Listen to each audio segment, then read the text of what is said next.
Hello, my name is Chris Cohan. The best thing about June is roses. Roses should be in everybody's garden. They come in many different colors, they have fragrance, they can come in various heights and shapes. And once they start blooming, they just really bring a garden alive. Today we're at my garden. I'd like to walk you around and show you how I've used roses in various different locations. For instance, right here at the front entrance, we decided to use these knockout roses, which is a shrub type rose can stay about this height and will bloom just about all season until fall. It has a bit of a fragrance. They're basically resistant to any pest I can think of, and all you need to do is when they finish blooming, when the flower finishes, cut it off, and that will stimulate new flowers. Roses can be used in a variety of locations in a garden. For instance, the knockout works well in front of the border because it has flowers all around the plant and all the way down to the ground. So it's full and is appropriate for the front of the garden. But behind the fence, here's a tip. What you could do is when you have other roses that might become leggy, you could put them in the back of the border and have plants in front of it. What I've done here is not only use plants, but I use the fence as well to hide the bottom of the roses. In bloom right here in the middle is Betty Pryor, one of my favorite light pink flowering roses. To the left here, which we'll show you later, this deep red one is Cardinal de Richelieu. And this, yet to bloom, is an amazing pink Celsiana. So this way we have roses blooming all summer. The Betty Pryor will just get taller and continue to bloom. You can see there's many buds here. The Celsiana will follow shortly, and the Cardinal Richelieu will fade over time. But that's why we bury it behind the fence. So when it's done, it's not just something bare in the garden. Look at all those buds, isn't that just amazing? They're just gonna keep opening for so long. This is one of my favorite roses. It's a Tuscany Superb. My mother's family is from Tuscany, so the name initially caught my eye, and once I planted, I truly fell in love with it. It's got this spectacular looking old-fashioned flower, and so that's why I put it right up front at the end of the fence so you could just see it. So every time I come and go from the driveway. The only drawback to the Tuscany Superb is it's got the nastiest little thorns ever. But I guess, you know, that's just what you have to put up with for some roses.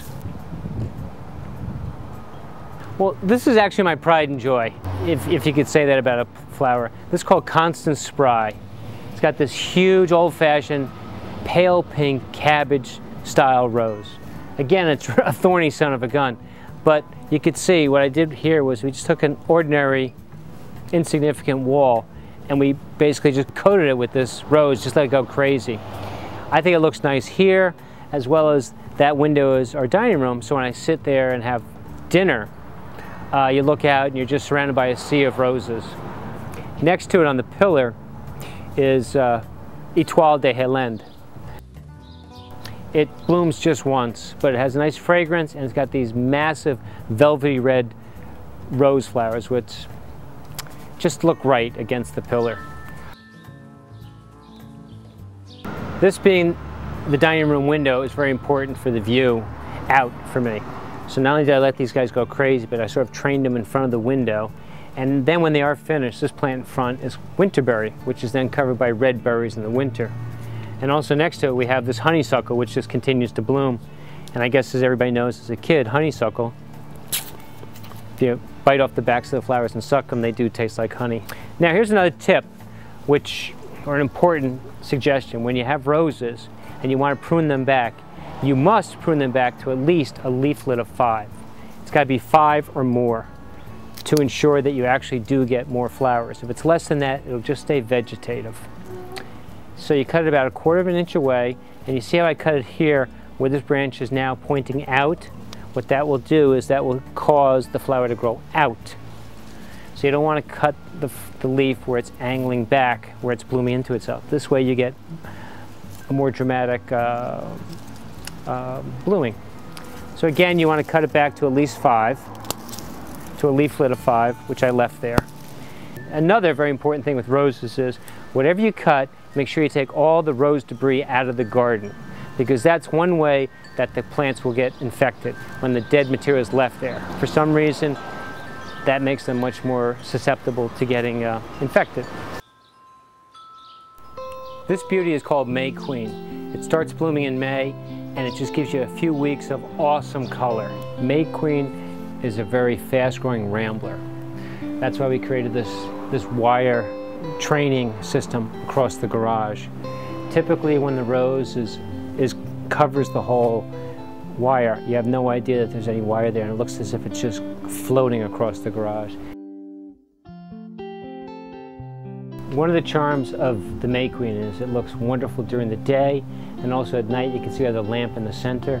When that lets out its soft glow, it just looks like it's surrounded by roses without any leaves, just floating when it starts to drop its petals. It's just like pink snow that floats to the ground, and the driveway gets covered in this blanket of fragrant pink rose petals. The name of this pink blooming beauty is Zephyrin's. It's a spectacular rose that every garden should have. Many of the great things about this rose is A, it'll bloom in semi-shade. B, it seems to be resistant to everything. 3, which is phenomenal, it has absolutely no thorns, which, who could be happier? My hands are covered in scars from working with roses. And 4, it repeats the blooming for an extended period of time. And on top of that, the flowers have a dainty little fragrance. So I don't know what more you could ask for from a rose. So that's why I put it here next to the patio, so when you're eating dinner and the breeze kicks up as it is now, you know, you continue to get these drifts of fragrance floating across the dinner table while you're eating. These plants don't even flower, but look at the colors from this hosta, which is a very light green color, which brightens up the shade, to this dark heuchera, and over here is light colored heuchera. So when all these things work together, you end up with a lot of color that brightens up a shady spot of the garden. But the beauty of roses is they should just be in a garden. They don't need to be just by themselves. You can just work them into any garden with other shrubs, perennials, annuals, evergreens, and their flower really looks great against the interesting textures and colors of other leaves. So it's a great way to develop an all-season garden, and you shouldn't be afraid to use roses because so many of them today are much easier to grow and need little care. The things you should remember when growing roses is 1, always prune them back to a leaflet of 5. Keep the garden clean, take all the dead debris away, and if you see any infected leaves, just pluck them off by hand and remove them, so that way you won't have to spray. And finally, you have to slow down and enjoy your roses. They're spectacular. After you work hard, you need to sit back and just look at them, whether it's from inside, like in my house, the dining room, or out here in the patio, and when the wind changes, the fragrance of like the Zephyrin's behind us just blows across the table. So slow down, enjoy your roses, and don't be shy to add them to your garden. Thank you.